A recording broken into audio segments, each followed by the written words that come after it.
Assalamualaikum warahmatullahi wabarakatuh.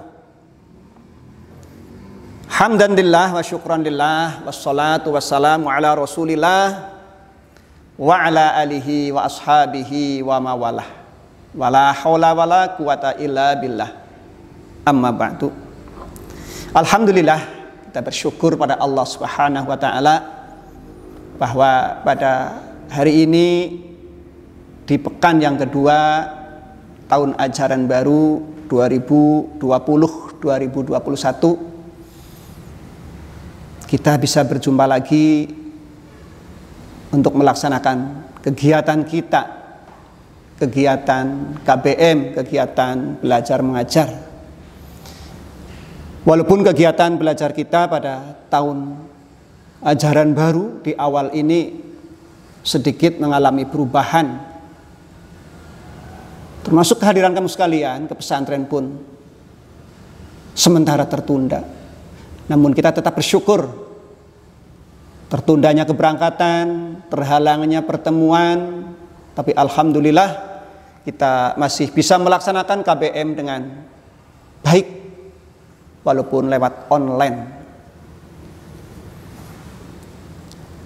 Ustadz berharap setelah kamu kalian telah naik ke kelas 8, Ustadz juga mengucapkan selamat atas keberhasilan kamu, walaupun kemarin dilakukan dengan cukup prihatin, tapi sudah naik ke kelas 8. Ustadz berharap kamu akan lebih semangat, lebih bersungguh-sungguh, lebih rajin, lebih maksimal di dalam belajar. Tentunya dalam kondisi yang sekarang ini pun jangan sampai mempengaruhi kesemangatan kamu sekalian. Belajar dengan baik. Ya. Pada tahun kali ini Ustadz diberi kesempatan untuk mengampu materi tentang fikih HPT. Ya. Diberi kesempatan untuk menyampaikan, mengajarkan fikih HPT yang telah kamu sekalian miliki. Ya.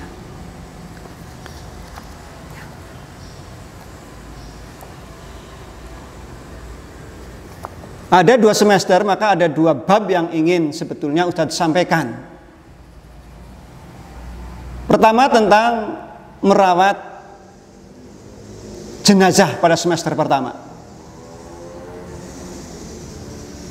Sangat diharapkan dengan merawat jenazah ini kamu bisa paham, bisa tahu, dan sekaligus bisa mengamalkan dalam kehidupan kamu sekalian di masyarakat nanti. Ini akan kita pelajari pada semester pertama. Untuk semester kedua, materi yang baru lagi adalah tentang bab zakat. Ya. Jadi diingat-ingat di kelas 8 ini ada 2 bab yang akan kita pelajari pada semester pertama adalah bab merawat jenazah. Pada semester kedua bab zakat. Bukunya masih sama. Ya. Fikih HPT, Himpunan Putusan Tarjih.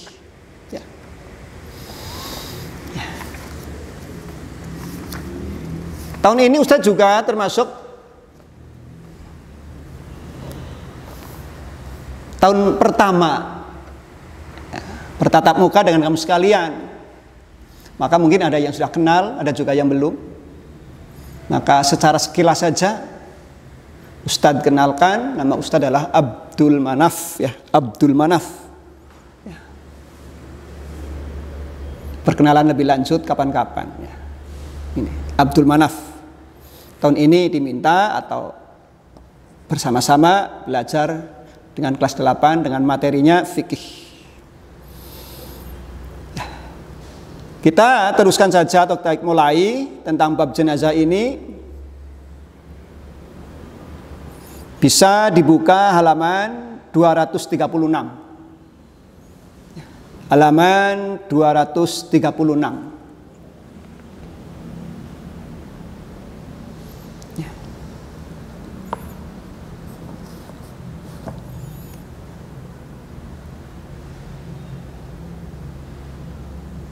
Hadis yang pertama, ya. Bismillahirrahmanirrahim. Di hadis Abi Hurairah radhiyallahu anna Nabiy sallallahu alaihi wasallam qala man marida lailatan fasabara wa radiya biha 'anillahi kharaja min dhunubihi kayaumi waladathu ummuhu rawahu Tirmidzi.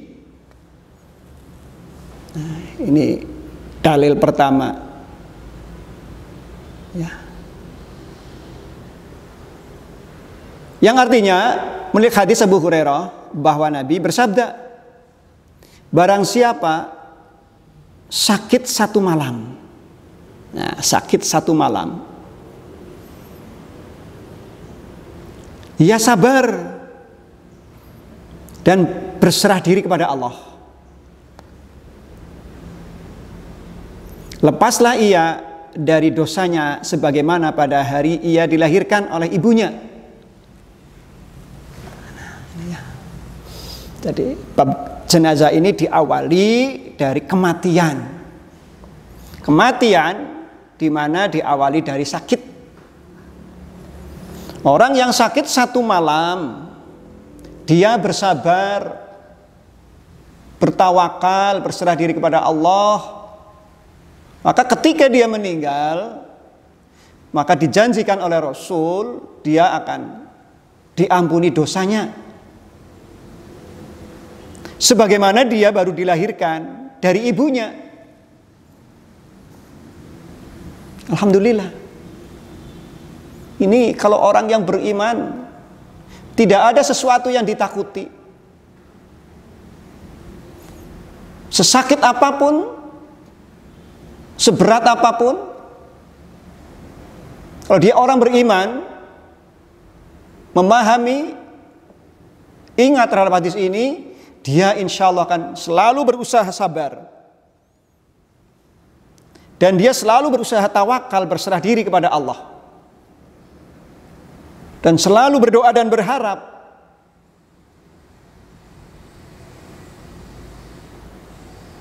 agar seandainya Allah menakdirkan untuk meninggal disebabkan sakitnya itu, dia akan bersih kembali, tidak mempunyai dosa.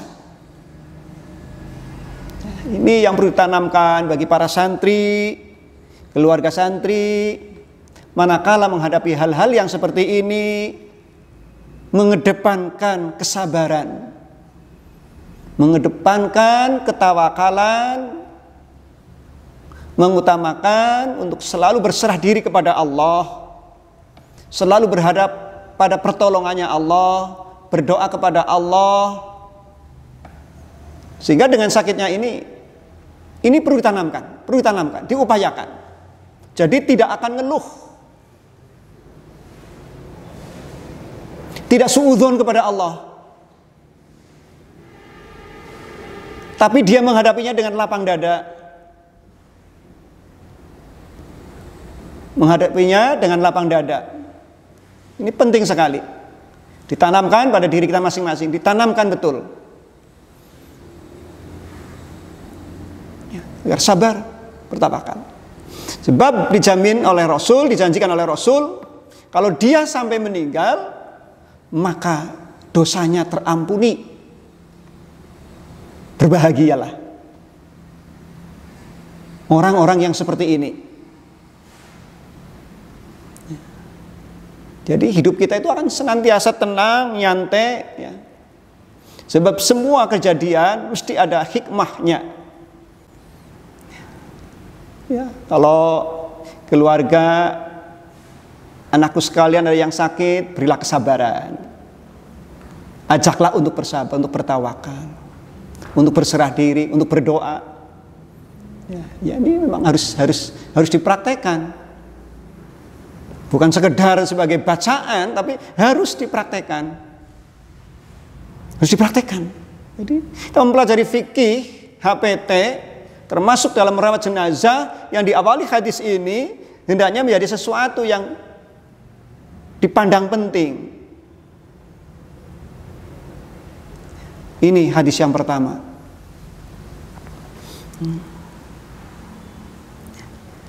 Hadis yang kedua, ini merupakan kewajiban bagi kita sekalian.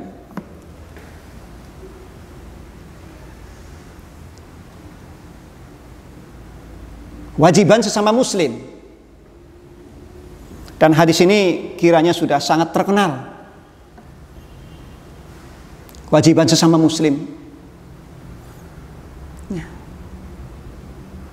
Di hadis Abi Hurairah radhiyallahu anna Rasulullah sallallahu alaihi wasallam qala haqqul muslimin 'alal muslimi khamsun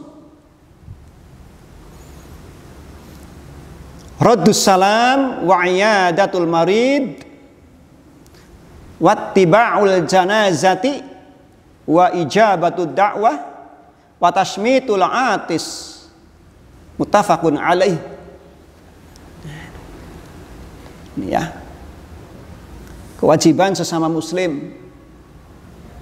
Di samping kewajiban kepada Allah, ada juga kewajiban sesama muslim.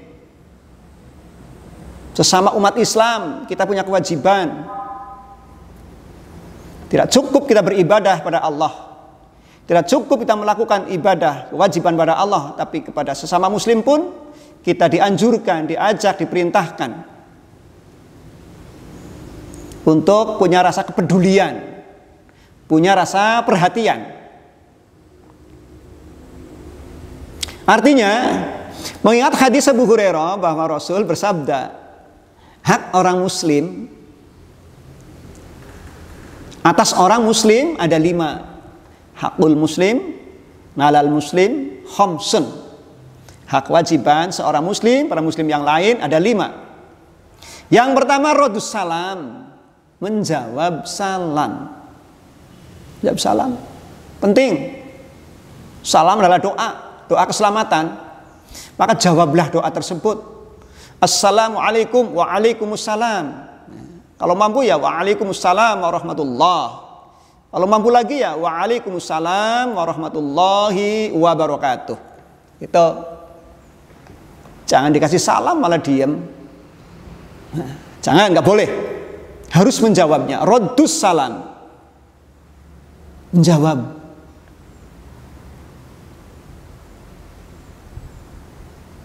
Nggak berat. Jadi nanti saling mendoakan satu sama lain, doa keselamatan. Yang kedua, wa iyadatul marid. Nah, ini menengok orang yang sakit, menjenguk orang yang sakit. Kewajiban bagi kita sekalian sesama muslim, manakala ada orang muslim yang sakit, maka kita diperintahkan oleh Rasul dan merupakan kewajiban sesama kita, yaitu untuk menjenguk, wa iyadatul marid, menjenguk, menengok orang sakit.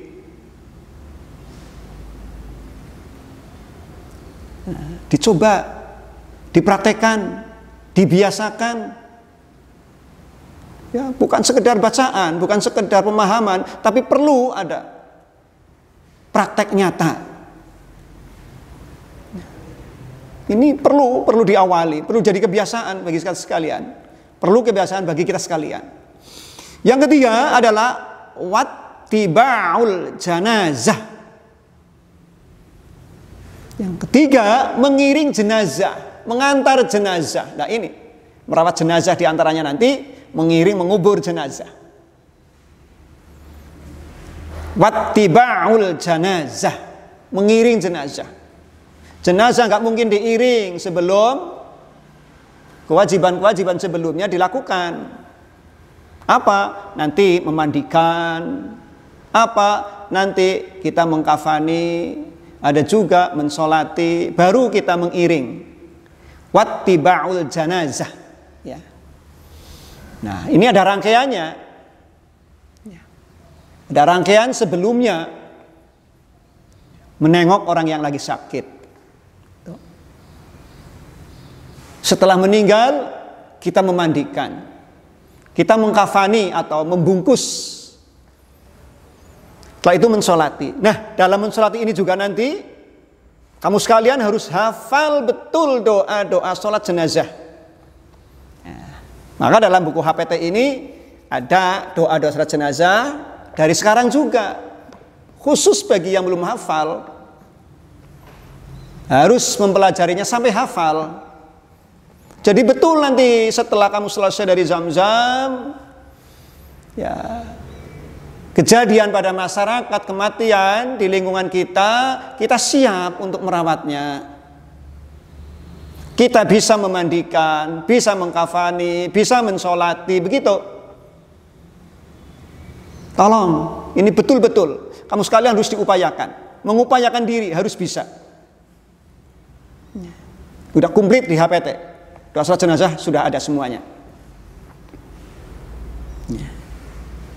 Jadi sambil istirahat di rumah, waktunya gunakan untuk belajar, membaca, termasuk bagaimana cara merawat jenazah, bagaimana doa salat jenazah, kamu pahami. Yang keempat, kewajiban sesama muslim adalah wa ijabatu dakwah, mendatangi undangan. Kewajiban sesama muslim, undangan-undangan yang bertujuan baik, selagi kita itu sempat, selagi kita bisa, kita datangi. Termasuk di dalamnya undangan orang tua umpama. Nah ini, orang tua memanggil, orang tua mengundang, orang tua menyapa, jawab dengan baik. Jangan sampai orang tua mengundang, memanggil, kamu diam. Gak boleh, gak baik. Salah sekali, jangan. Tapi kamu, orang tua memanggil, ataupun siapa yang memanggil, orang tua mengundang, siapapun yang mengundang, selagi memungkinkan, kita jawab, kita datangi. Wa ijabatu dakwah, mendatangi undangan. Tolong ya, kamu lama di rumah, sementara ini tolong perhatikan orang tua kamu. Manakala orang tua mengundang, memanggil kamu, secepatnya kamu datang. Jangan jawabnya tunggu, jangan. Nggak baik. Nanti nggak baik.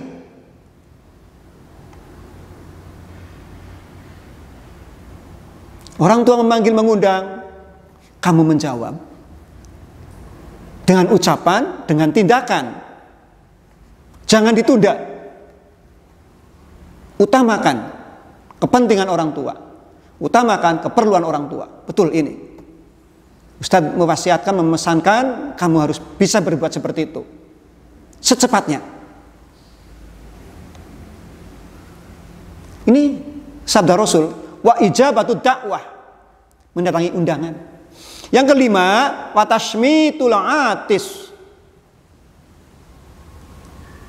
mendoakan orang yang bersin. Nah ini, kalau ada orang bersin, dia doakan.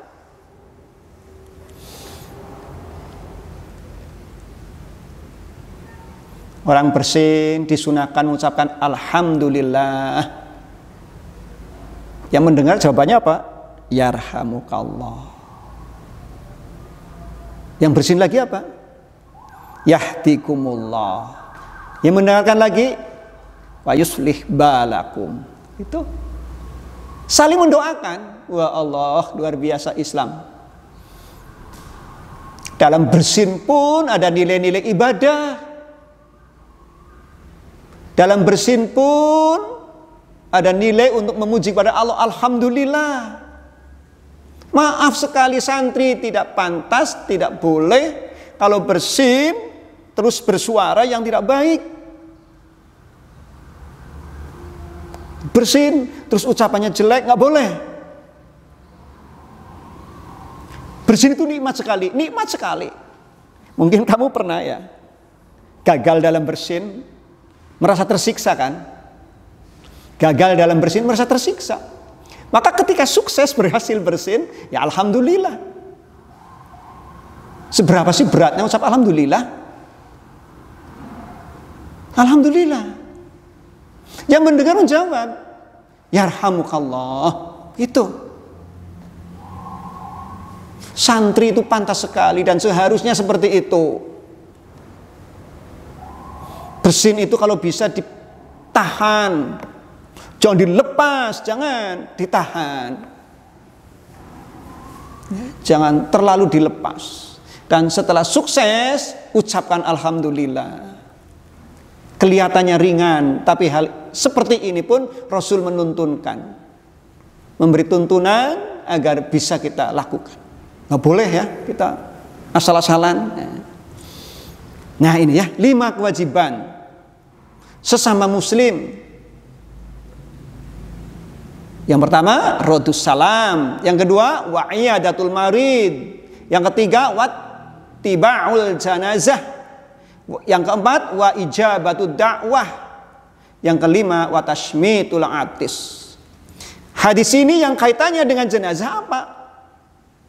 Yang pertama, kalau jenazahnya mungkin diawali dengan sakit, wa iyadatul marid, menengok orang sakit, menjenguk orang sakit. Yang kedua, wattiba'ul janazah, mengiring jenazah. Otomatis ya sebelumnya sudah diselesaikan kewajiban-kewajiban yang lain. Ustaz tadi sampaikan, memandikan, mengkafani, mensolati. Dan ini semuanya insya Allah akan kita pelajari bersama-sama.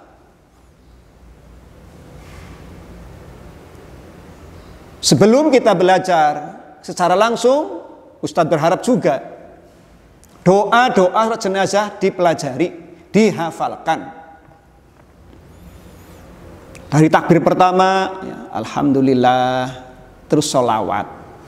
Takbir kedua, Allahumma firlahu warhamhu, dan seterusnya. Takbir ketiga, Allahumma firli hayyina wa mayyitina wa syahidina, dan seterusnya. Takbir keempat, Allahumma la tahrimna ajrohu wa la tudillana ba'dahu. Silahkan dipelajari. Ustaz sangat berharap, walaupun saat sekarang belum bisa ketemu, tapi Ustaz berharap kamu bisa belajar dengan baik, supaya betul-betul mempelajari bab jenazah ini ada sesuatu yang bisa kamu dapatkan. Doanya sudah ada di buku tarjih. Ya. Dan tentang fikih, bab ini ya, di samping dengan Ustadz sendiri, dengan masyarakat di jamaah pengajian, ya, kegiatan keagamaan mungkin bisa dibahas. Jadi di samping belajar secara online, kamu juga hendaknya belajar di lingkungan kamu. Kalau sumber-sumber pemahaman tentang ibadah insya Allah di lingkungan kita cukup tersedia. Maka dengan waktu yang cukup panjang, tidak hanya untuk beristirahat di rumah, tapi ada kegiatan-kegiatan yang positif yang harus kamu sekalian lakukan. Sehingga nanti masuk, datang lagi ke Zamzam, ke pesantren, kamu sedikit banyak sudah membawa bekal sesuai dengan materi-materi yang Ustadz sampaikan, begitu. Ya. Dan Ustadz juga berharap ya, yang 5 kewajiban ini mulai kita amalkan. Tetangga sakit kita jenguk, ada orang bersin kita doakan, ada orang meninggal kita berkifayah, kita mendatanginya, kita melihat bagaimana pelaksanaan merawat jenazah, begitu. Bagaimana memandikan, lebih-lebih kalau keluarganya sendiri boleh kita masuk, belum bisa boleh melihat bagaimana mengkafaninya nanti, bagaimana cara sholatnya, silakan dipelajari, digali. Jangan khusus di pesantren saja, tapi di lingkungan kamu pun insya Allah cukup banyak.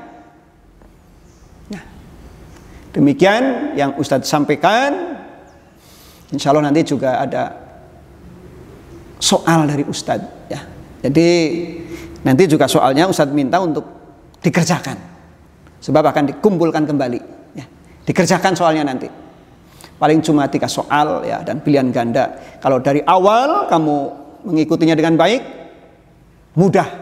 Dan ini materi yang sangat mudah. Sekian, kurang dan lebihnya Ustadz minta maaf ya. Selamat belajar secara online atau belajar di tempat lingkungan kamu sendiri ya dengan baik, sehingga waktunya akan lebih bermanfaat. Assalamualaikum warahmatullahi wabarakatuh.